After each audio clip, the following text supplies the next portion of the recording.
Nous voyons notre Père par la foi, Abraham, qui est le symbole de la prospérité pour les chrétiens. Vous remarquerez qu'Abraham, depuis son jeune âge jusqu'à son vieil âge, il était un véritable entrepreneur. Dieu nous veut indépendants financièrement. Mais quand nous regardons notre pays, quand nous regardons les Congolais, et au stade où nous en sommes, 99% de la population congolaise est chrétienne. Mais pourquoi cette inadéquation? Dieu nous veut prospérer, mais dans l'entretemps, nous continuons à être dans la précarité. Faisons l'état des lieux de notre pays.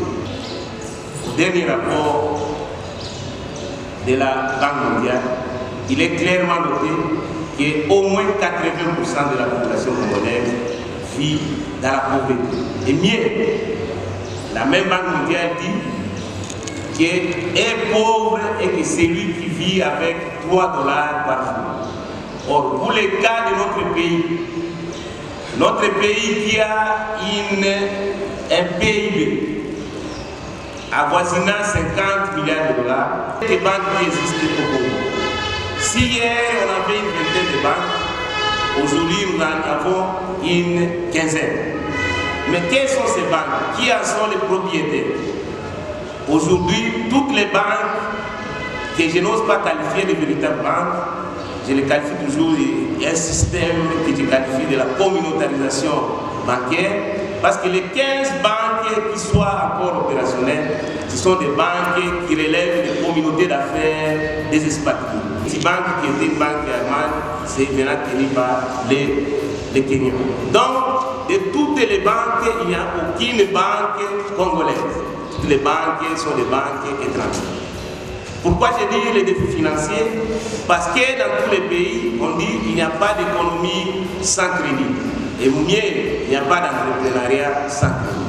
Or, à ce jour, quelle est la politique d'octroi de crédit qui est mise en place?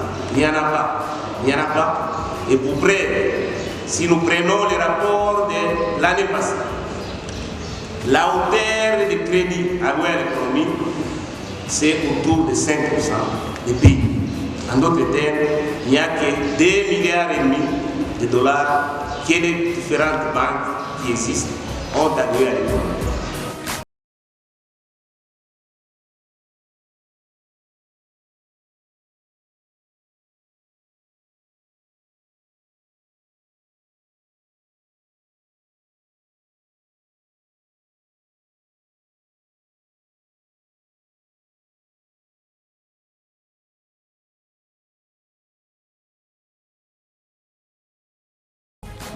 Les mobiles et les salles.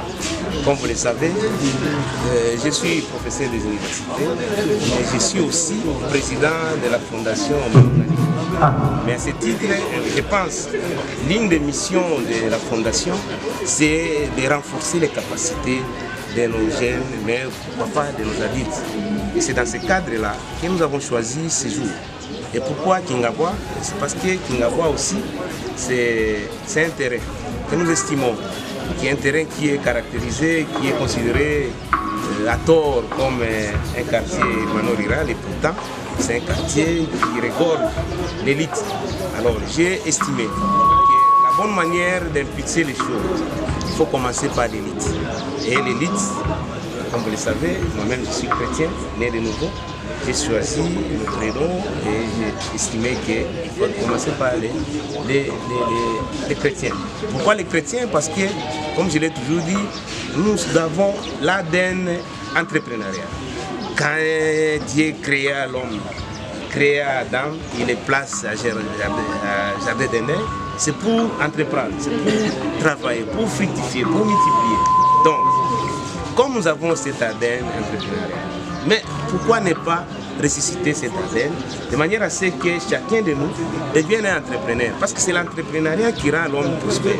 Dieu nous veut prospère et la voie pour être prospère, ce n'est pas l'entrepreneuriat. Raison pour laquelle nous commençons avec les chrétiens et nous j'ai choisi à juste titre la paroisse Saint-Gonza et Kingabois. Et je crois que on va poursuivre dans d'autres paroisses